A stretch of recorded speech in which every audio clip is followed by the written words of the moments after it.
Where did I put it?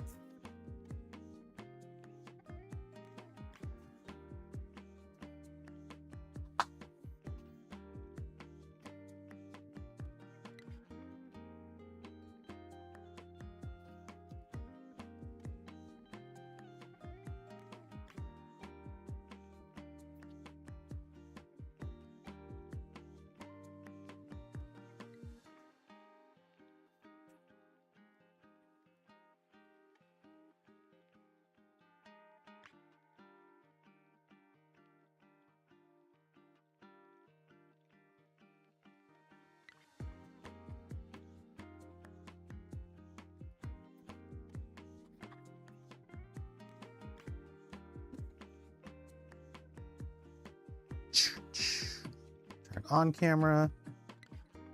Cool. All right. Let me check if the... Okay. Turn this down. Anyways, okay.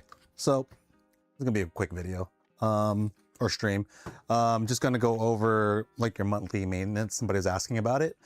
And I found the perfect roaster that just came in because it looks like it's never had any kind of monthly maintenance, and it was a return. So they returned it. They used it for a bit, obviously, and we could take a peek at it. It's well used. They even got like little wheat marks at the side. So they didn't do any kind of like maintenance or cleanup with it. So we'll go over like quickly how to clean it up. Things that I recommend using, which is really just simple green. This stuff was made to clean up roasters, and just kind of how you generally would open it up and clean it. Nothing super into depth, but it'll be kind of a quick one, and it's pretty easy to get through. You'll just need a few tools. We'll need like a PH2 screwdriver. We call them PH2, but here, and then a hex, standard hex. It's they call it an H3. Just need those two big ones to open up the front. So we'll start off, we'll open up the front first. When you open this up, you have 4 screws, 1, 2, 3, 4, and they're just at the side. You just unscrew them. Find a nice little cup to put them in because I always lose mine. So a little cup that I'll put it in, and then you want to get rid of these two as well.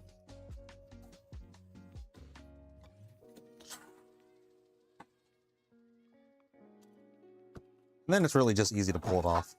Comes off just like that. You could use simple green to kind of wipe this down, or soap and water works too. Next, you're going to want to pull out the screws, these 6 screws, and this is where you have to switch over to the hex.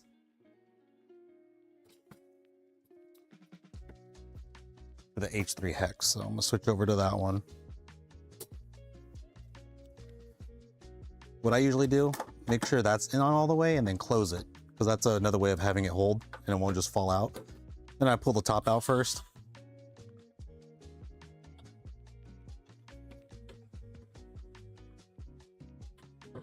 One way not to lose all your screws is open this up.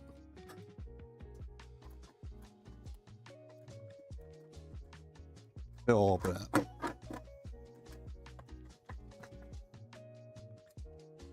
Sometimes a bean will get stuck in there, so you gotta like just be a little mean to it. That way, when this falls over, you can have like the screws fall out into the bean tray thing, the bean cooler. So take out all these.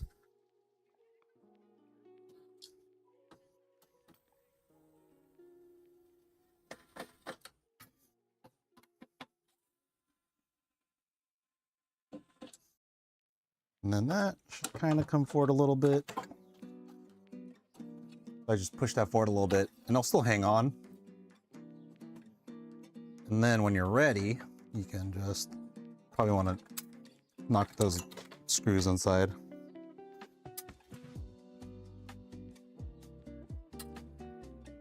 Then you can twist this, pull it up, and it should come right out.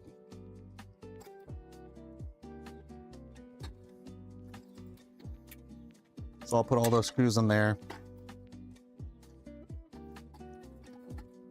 And then you got these wires at the side. You want to make sure those are all nice and easy to kind of pull out. Make sure it doesn't scrape the metal. It does have a tendency to cut those open. Then you can see the front panel, or where the bulbs at. You want to inspect that. Always check for cracks. Sometimes you'll have cracks in here you'll never notice. I've had that once happen to a roaster, so just kind of make sure that there's no cracks in the glass. And this is one of the newer units because it has the 6 holes. I think they're starting to think that just having air pass through that kind of helps with the lamp life. All right, so let's go down here. One real reason why I always recommend probably trying to open up your roaster like once a month, especially with V1s, is you see how there's beans stuck at the side? If you ever roast a pea berry, like the really small pea berry ones, they have a tendency to get stuck in the sides. Someone asked, would it be a good idea to get an extra lamp? I would get an extra lamp. They're kind of they're hit or miss. We have one person who hasn't changed their lamp since 2024 and went through 60 kilograms, July 2024, and went through like 60 kilograms worth of beans. And then there's some that are gone in a month or so. So I think sometimes it's just a good old QC RNG. But anyways, if you kind of look at the drum, I'm gonna pull it out.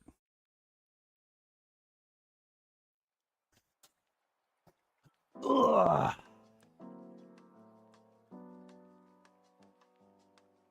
So this one is another hex. You can pick these up at Harbor Freight. If you have a Harbor Freight or your supply store, but try to get the extra long handle. You can get these on Amazon too. I think they're hex 4, so this is like a 4mm hex, I think. They're just called long T handles, and you just have to take 3 of the screws out in here. You probably want to hold one of the fins so it just doesn't wobble around.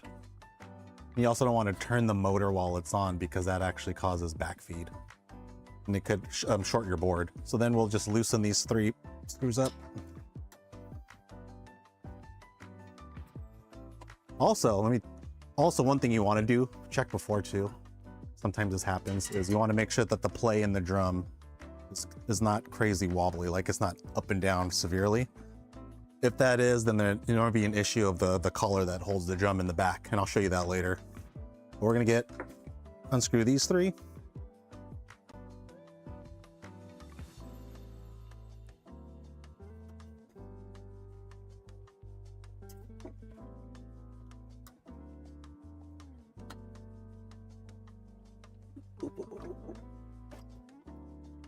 Sorry, my something landed on the keyboard. We're gonna pull all these 3 things out.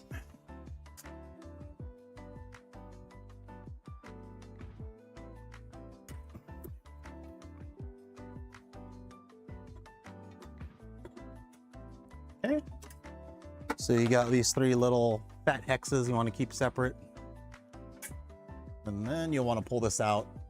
There's only one way to put it on and off. We'll take that out.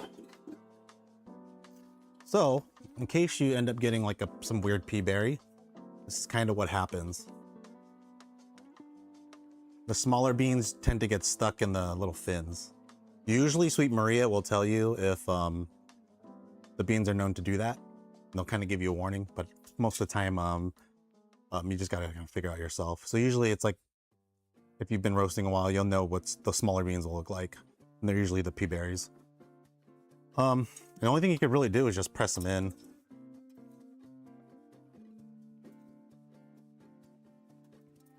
So I'm probably gonna press all these in, but I'm gonna soak this as well because of all that. Some people will argue they want to keep their drum kind of seasoned, like darkened at the middle, to help increase conduction. that's cool. You could do that if you want, but I usually just, if I'll just soak this in like a dishwasher pod and in like a pot overnight, and then I'll just kind of scrub it down a little bit. If I really want it to be like shiny again, I'll probably do a bath in Kafiza. Kafiza works really well if you wanted to get back to that for that shiny look. There's also this other like PB wash tablet thing you could use, but that didn't work that well as the Kafiza did. The Kafiza worked really well. But anyways, yeah, so you're gonna have to go through all this. I'm gonna do this later, but I'm just gonna like remove all this and then soak this overnight. But if you have a drum and it looks fine, you don't technically have to take this out. You could just keep that drum in there and just kind of wipe it down if you really need to. But yeah, other than that, I'll just soak it because I already got it out.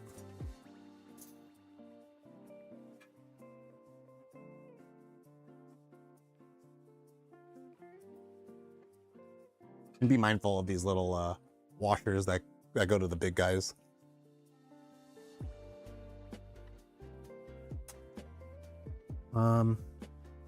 Yeah, you just want to clean out the sides. What I do is I just get simple green, spray it on a cloth, and just wipe it down.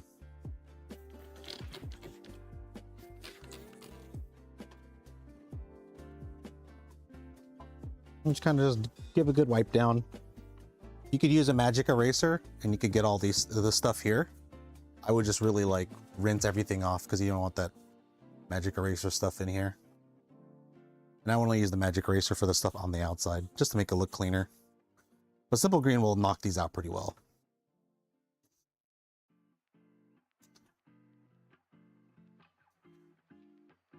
I do recommend getting like a little mini vacuum, or have like a little blower unit. This thing's pretty awesome. It's like 20 bucks on sale sometimes. Comes in handy when you want to just blow out all the chaff in there.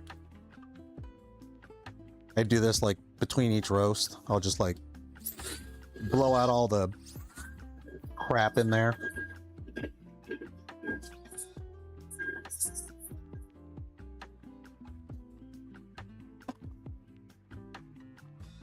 But yeah, mostly just simple green on the rag, then just a wipe down.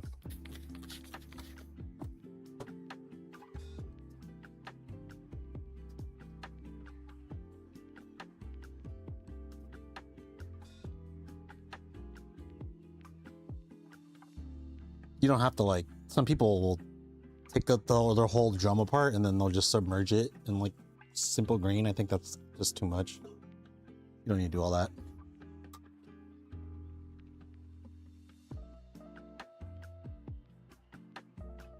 I guess you could argue like you don't even have to really wipe it down because you want to kind of keep the surfaces a little bit darker. Maybe to increase heat for some reason, because the darker it is, the more the radiant heat will absorb it. It will get absorbed by that object. So sure, if you want to, but I would just clean it real quick.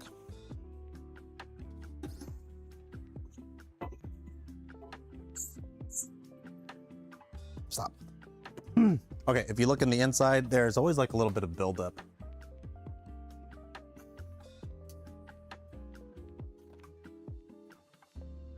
And this is where I might take like a little like a scrub daddy, and then I'll kind of scrub it in the back in there, and even up top sometimes you'll get a little bit of buildup right there. A scrub daddy works really well to kind of clean that part out. And you just want to make sure that that top hole, that is the main coal you want to clean, because that's your exhaust. And usually there's some kind of buildup in there. Like if I pull my finger out, it's gonna be gross. I can feel it. Oh, it's not too bad.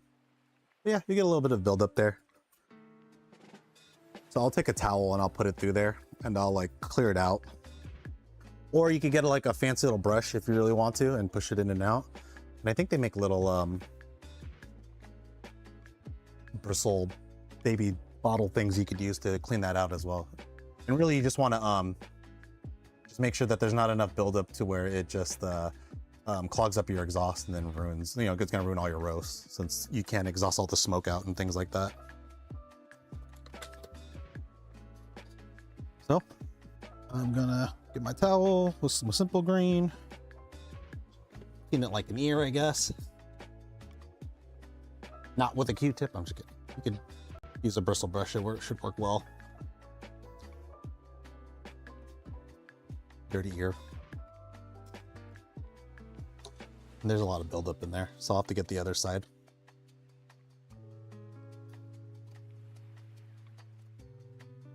I'm gonna scrub that daddy later tonight and just go at it in the back. Oh, actually, it came out really easily.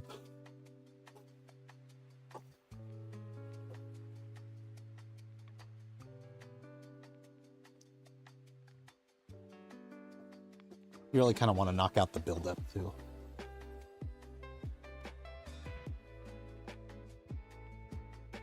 Okay. So once I do all that, I'm going to save all these screws, but I'll put this back in. You can take some simple green to there and then just kind of clean that out. Sometimes if you get really bad probe readings, you can have one of these, kind of common, like a bean will get jammed in between the probe. You'll have these weird off readings.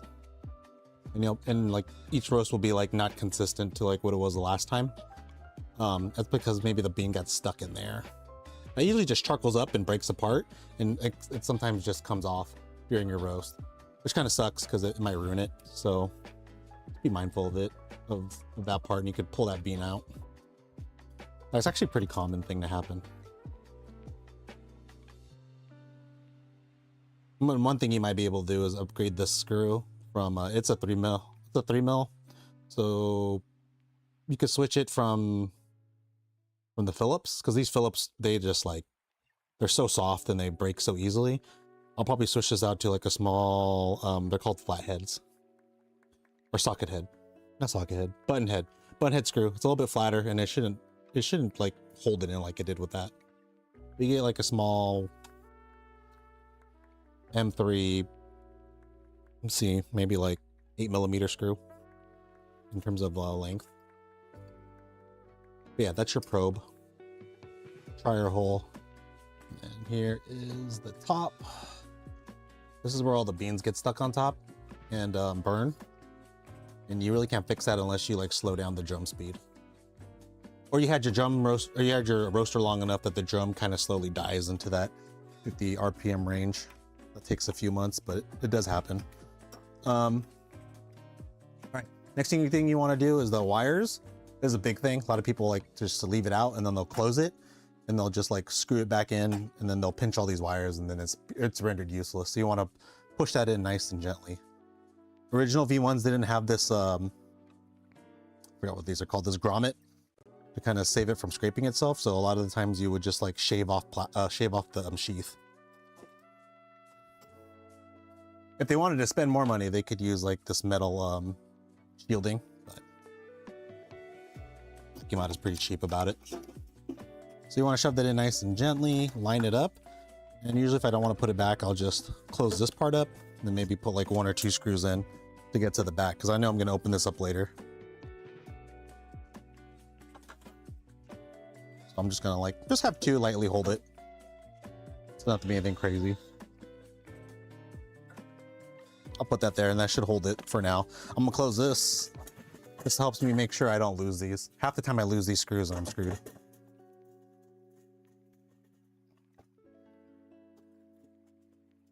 Oh, I should probably check if there's a bean stuck in there. Oh, yeah, there it is. Surprise! So, people like to return them and then pretend like nothing happened. And they'll even leave the beans there from where they burnt it up, so I'll fix that. Half of the returns I get are because the controller literally is not functioning. Like people get confused and then all of a sudden they just return it because it's not working.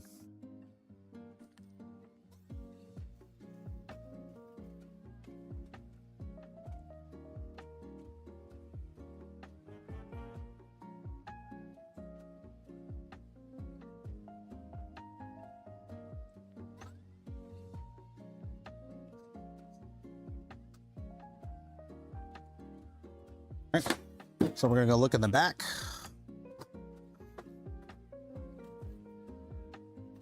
All right, so you got the weeping stuff, right? So we got a little drippage here. This is from the exhaust. Dripping down from here. Luckily, there's no gaps in between where the exhaust fan is at, because sometimes that you'll have drips coming down from there, and that will go into the case down to the controller board, and eventually you fry your board.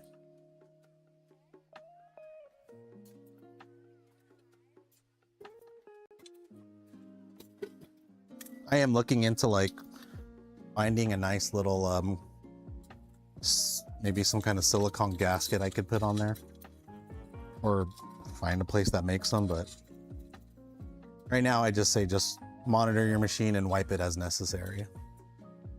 More than likely though, it's gonna just it's gonna leak from the outside. It does leak on the inside sometimes.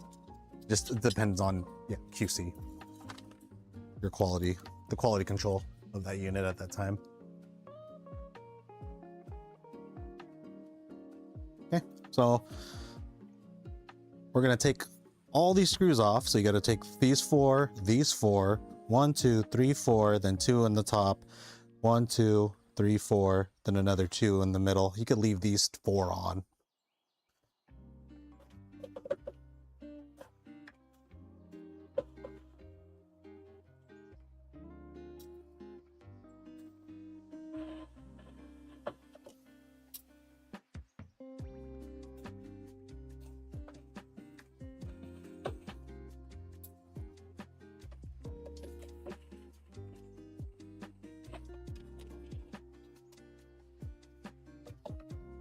You could just loosen these 2 at the side and then just kind of pulls off.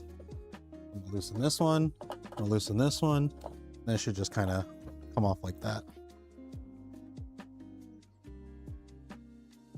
A lot of buildup in here. A lot of buildup. This I might take a magic eraser too, but you can see how much you could scrape off with just simple green and a little bit of elbow grease.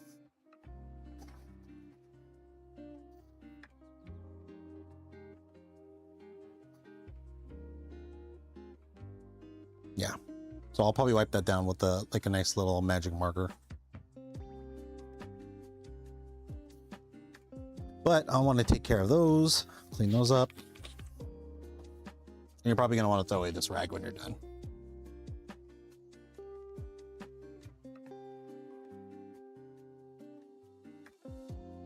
Okay, so this is a newer unit, but not the newest unit. The newest units now have a fan built in and they don't cover up this hole. If you do get a unit like this, they'll do this thing where they'll put a sticker over it. It's stupid because that's where the heatsink is at. So I recommend just like going in there, getting a little razor, and then cutting open a little section for that fan. Right, we're gonna remove these.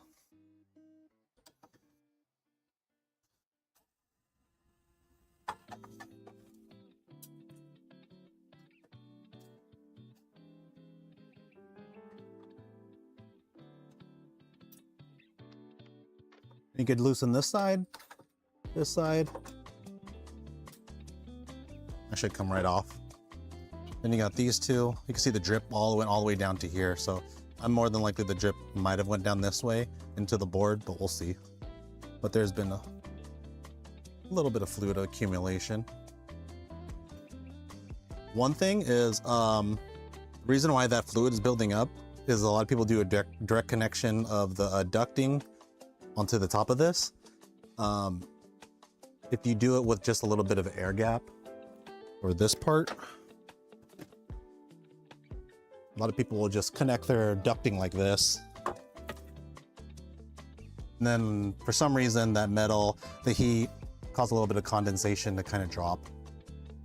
So if you have like a little air gap and inline fan to suck that in, so I can get a better video.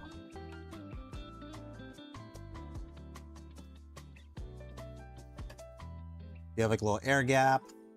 Some people put up a little hood, or 3D print a hood, and then they'll just keep a little air gap and have an inline fan suck in all that air coming out. And that's one thing you could do.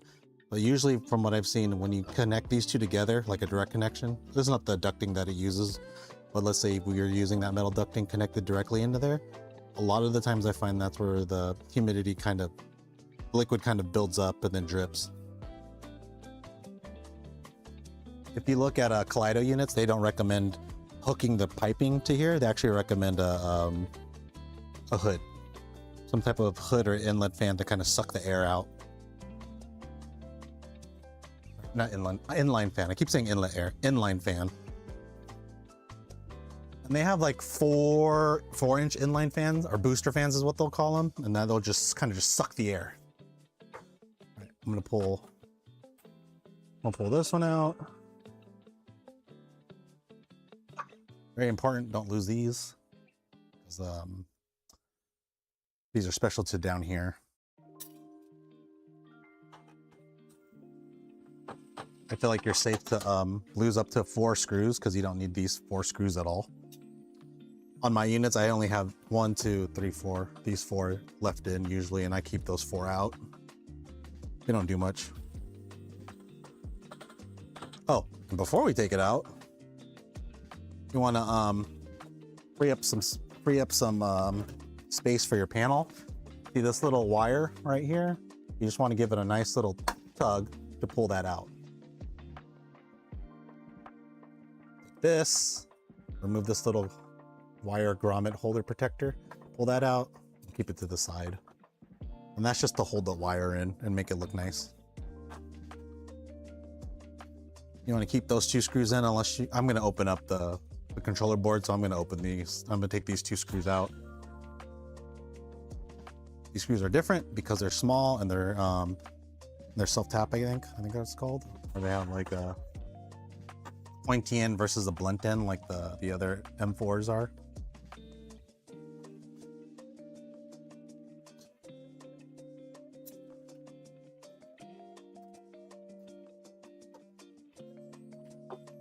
I'll pull this out.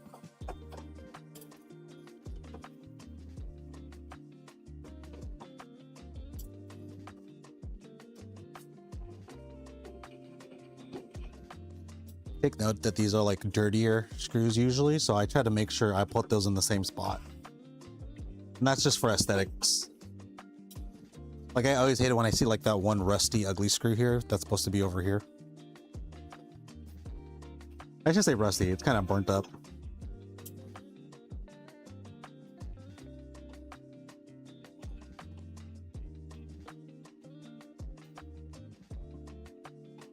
This part out.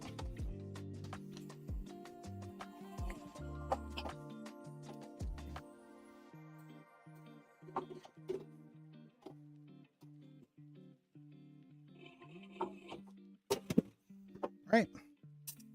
So now we're going to open this part up. So this is just kind of, oh, these last 2 I forget.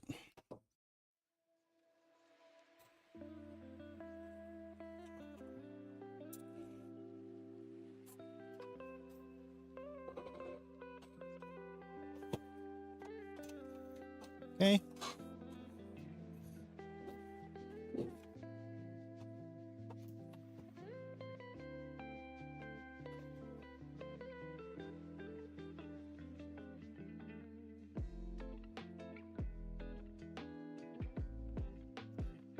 Let's take a closer look. Show you all the kind of messed up stuff that can kind of happen sometimes. Like this, that's a big one, but.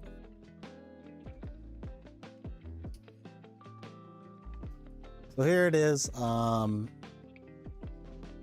Sometimes you'll have the oil. Doesn't look like the stuff leaked from the pipe down. It looked like all the leak has come from the outside. This might be from the drum motor.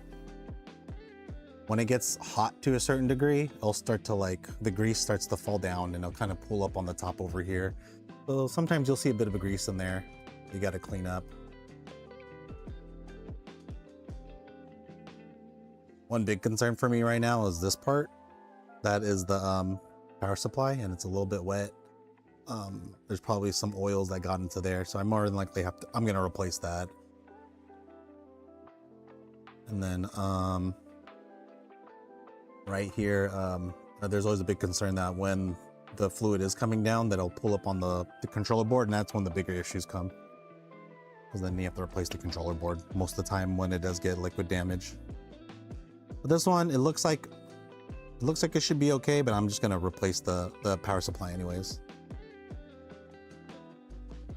But yeah, usually that's from the grease from. Sometimes it's the grease from the coffee or the oils that come out, and sometimes it's from the oils that come out of here, and then sometimes it's from the oil that's between the 8mm shaft and the kind of like the little slot part. They put like this dab of, I don't know, Wonder Grease in there. I have no idea what it is, but they put that in there as well to kind of, I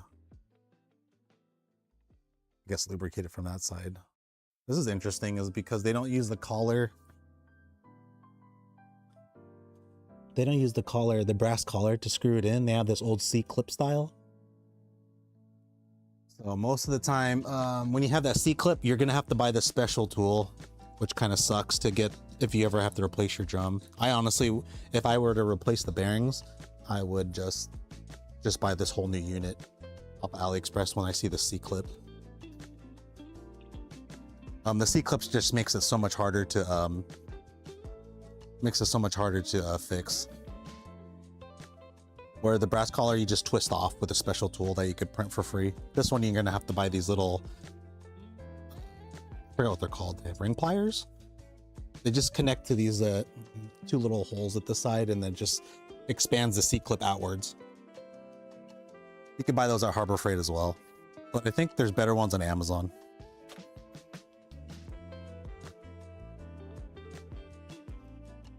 I don't have that tool, so if that was me, I'm kind of screwed with this one. Luckily, I think the drum is fine. All right, so I'm gonna go and vacuum in here.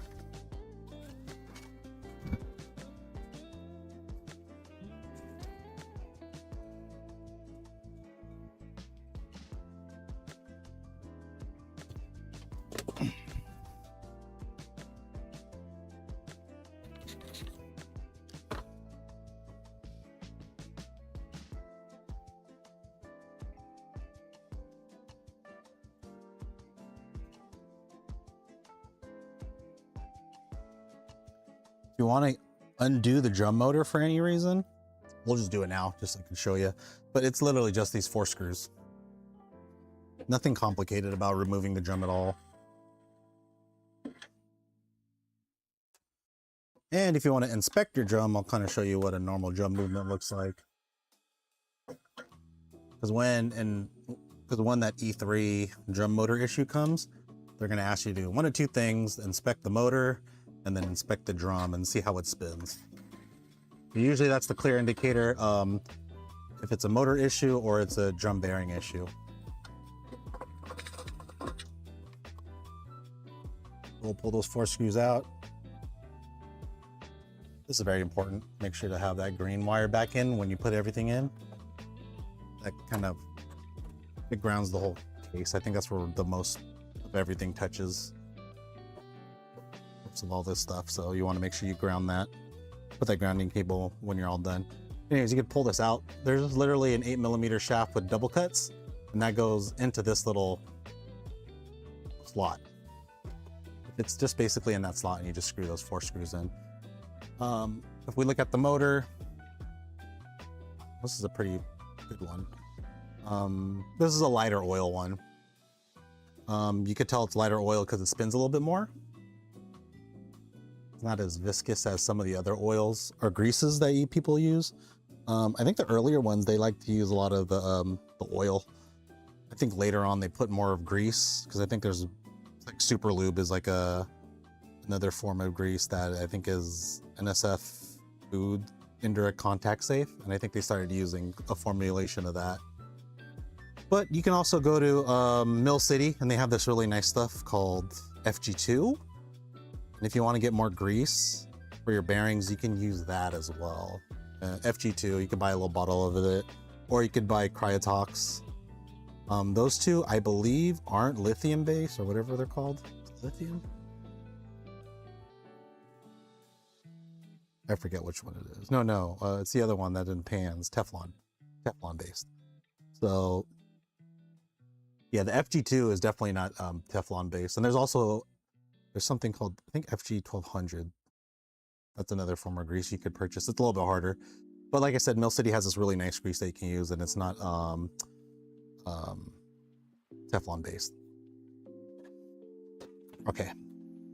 I remember I told you, like, you'll see a little bit of buildup in the exhaust pipe. It's really kind of more evident on the outside exhaust pipe. See a little bit of buildup there. I really wish I had my little endoscope camera. Yeah, it's kind of like having a buildup, and that just causes, yeah, look how much that is. That's like grind finer. Fix that. You got to be careful because these wires are known to pull out, and you're gonna have to solder those back in or order a new one.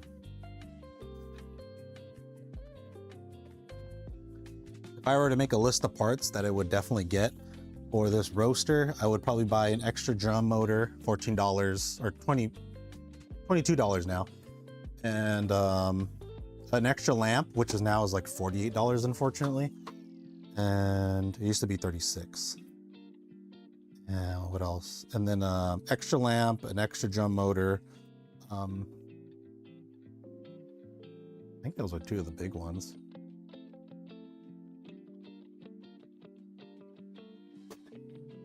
I guess you could buy an extra board. They're not that expensive, all things considered.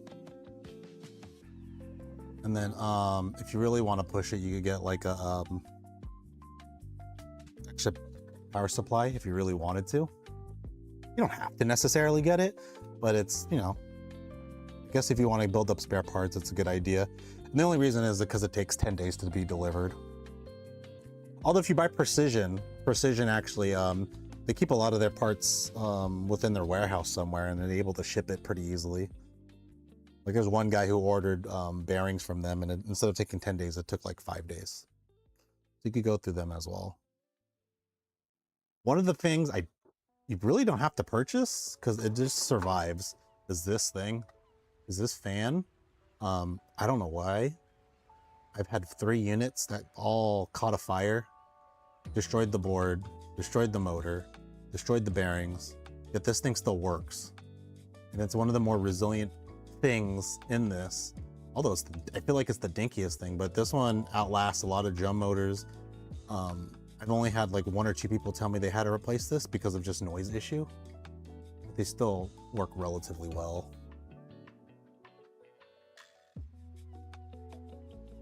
But yeah, if you do have to replace this, you're gonna have to just get the whole unit, because there's no way you're gonna get this motor off without like wanting to kill yourself because it's such a pain in the ass to just pull this thing out. There's a press fit thing that holds the fan. So once you unscrew this, and then when you do unscrew that, you're more than likely gonna mess up this screw. You're gonna pull that out, and then there's this like press fit thing that holds that screw in, and there's no way you could get it off that shaft unless you have a specialized tool. And at that point, you might as well just buy the whole unit. But yeah, rarely does that break. It just sometimes gets kind of annoyingly loud. One thing, if you have a new unit, there's usually this little area that I think it's kind of silly that they cover.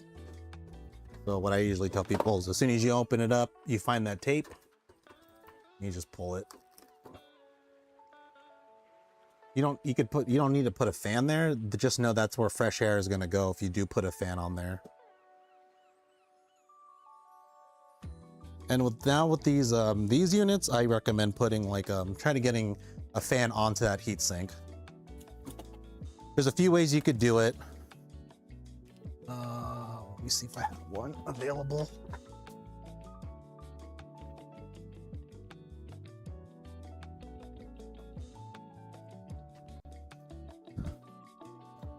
So you could put one of these fans on there.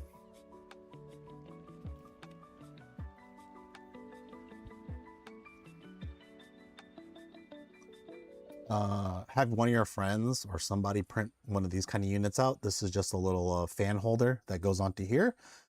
What we used to do is we used to screw these in to hold them in against the heatsink. But now, and these work really well because it remains relatively cool, is you just pull this out.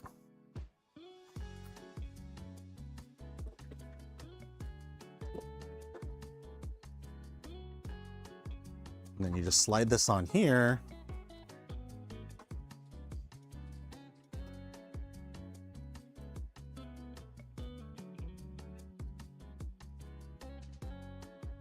That kind of just goes down.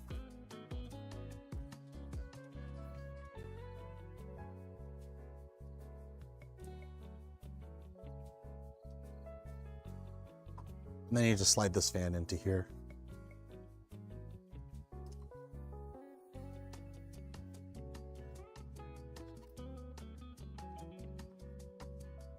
And then you can either, well, some of the fans you might have to check polarity. You can put it in this one, but that port only turns on when you're roasting. I usually just put it right onto the power supply. It has 2 plugs that you can put them in. Just follow the polarity of this. So you want to make sure that the left side is ground and the right side is voltage in. And you could just push that in like this, or you could depin it and make sure that, you know, it matches up that way, but usually I just kind of just shove it in here. And I just make sure that the ground's on the left and the red's on the right.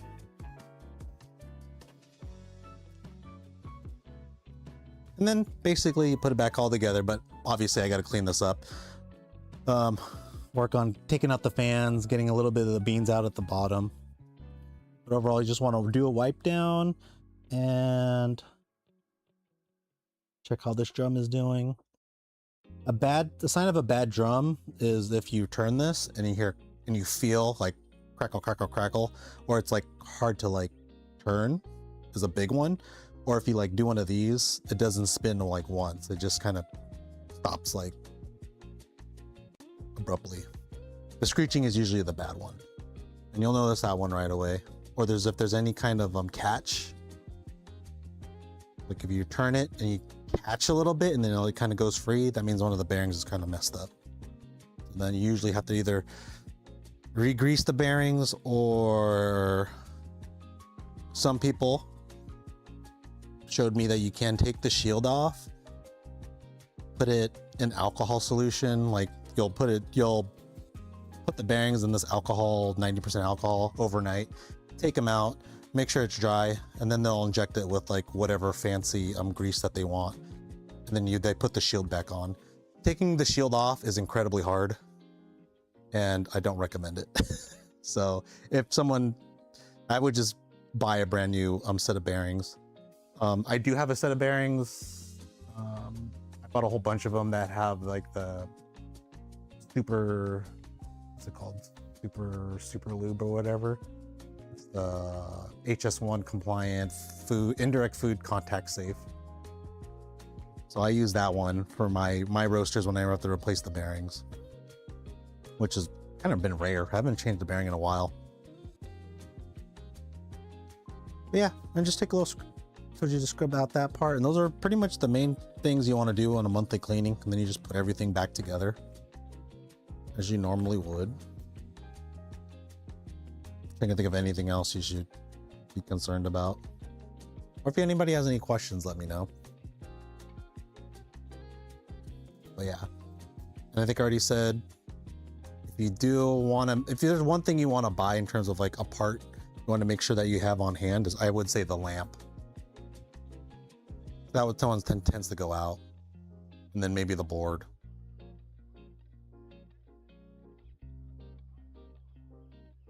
Those two seem to go out, and that'd be the bigger problems. And yeah, I think that's about it. Everything else I gotta just wipe down, so I don't need to show you that. And you would just put everything back on in reverse. Let me check YouTube. If there's any questions, I doubt it.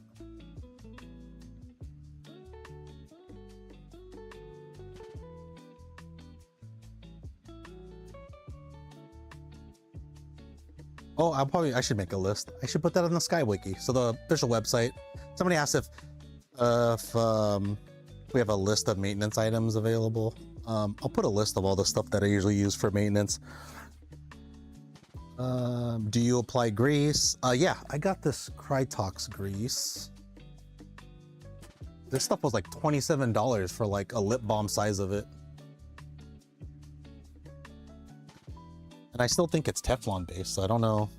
People say don't use it, but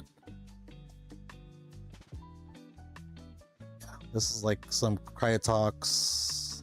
Someone recommended that they use it, and then I have this beverage guy that tells me I think their company uses Krytox on like machines that have potable water. So he says they don't directly contact it, so it should be safe enough, and they take a lot of heat. What else? Me too. Okay. We have a few more minutes till my wife comes home. Yes, spare parts would definitely be worth it. Just because you don't want to do that 10-day wait. That's the worst part. Or just let me know. Sometimes I have spare parts here. It's like if you're really desperate, I have some used bulbs that can get you by until your new one comes in.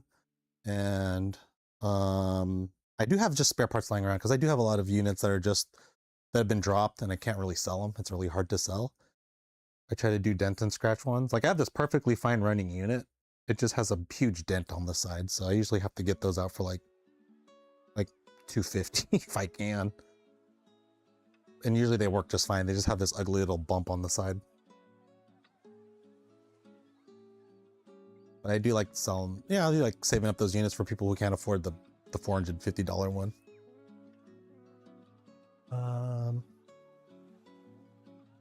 Yeah, those are the biggest maintenance items that there is.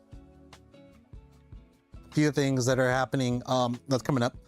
I've talked to Haha Sky about getting new motors. He built these, he didn't build them, but he had them spec motors that are custom built in terms of his whatever parameters. Like I think they have like 8mm shaft double cut. You usually can't find that when you order it off of AliExpress unless you ask them, and they kind of have to do it in a bulk order. So he's gonna start selling me a few of those, and then maybe some lamps. So we might have options for better lamps. These lamps are higher quality and they should last a little bit longer. So those would be the two biggest things coming up. I'm gonna see if he'll be able to open up orders to where you can order those drum motors for him.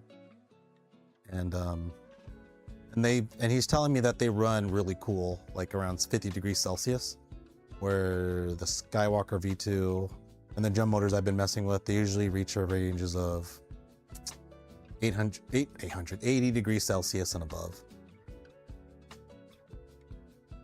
No problem. Thanks for joining.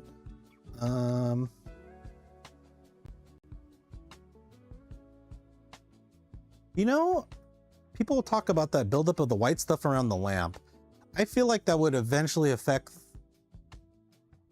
like IR, like, right? Because it's in the way, it's probably blocking it a bit.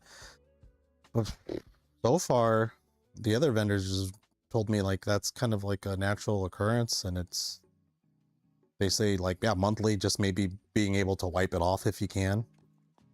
If you were to go to the front, there's like these 3 screws you would take out, and you could just pull that out, make sure the glass doesn't fall out, and then you can kind of wipe down your bulb and wipe down the glass with just simple green, and that should be enough to clear all that out. But yeah, I guess that's just natural buildup of. Someone told me it's like crystallized caffeine.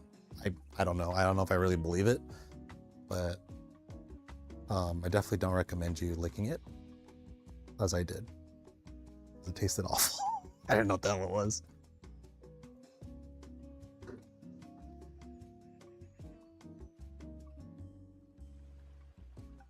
But I'm still here, so I did it for science, so we're good.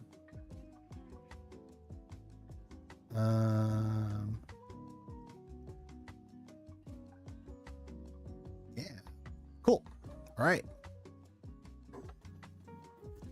Well, I'll save this in. SkyWiki's been updated. I'm trying to add all these videos in so people can reference them and make just shorter videos. Anyways, thanks for joining. I'll see you later.